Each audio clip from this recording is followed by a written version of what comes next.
Rekaman TOS-1 Solnsepiok unit pasukan lintas udara membakar peralatan angkatan bersenjata Ukraina dengan amunisi termobarik ramai beredar di media sosial Telegram pada Selasa 18 April 2023. Di wilayah Kremenskoye, angkatan bersenjata Rusia mengubah titik pertahanan musuh menjadi tempat yang sangat menyedihkan.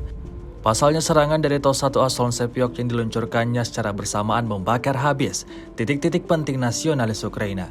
Tampak dalam rekaman terjadi 4 kali ledakan secara bersamaan pada titik yang berbeda.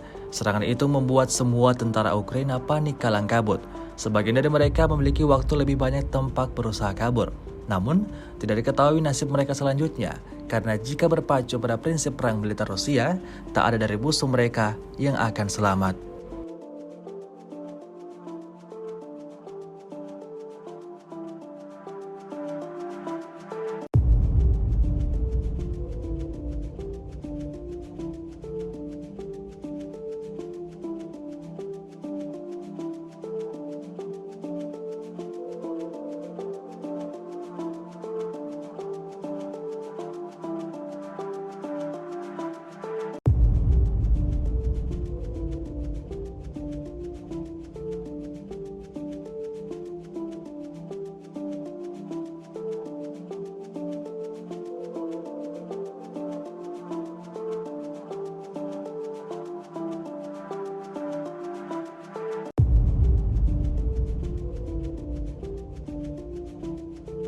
Sejauh ini selama invasi berlangsung, Rusia secara total merilis 407 pesawat Ukraina, 228 helikopter dan 3.764 UAV, serta sistem rudal anti pesawat dieliminir oleh pasukan Vladimir Putin.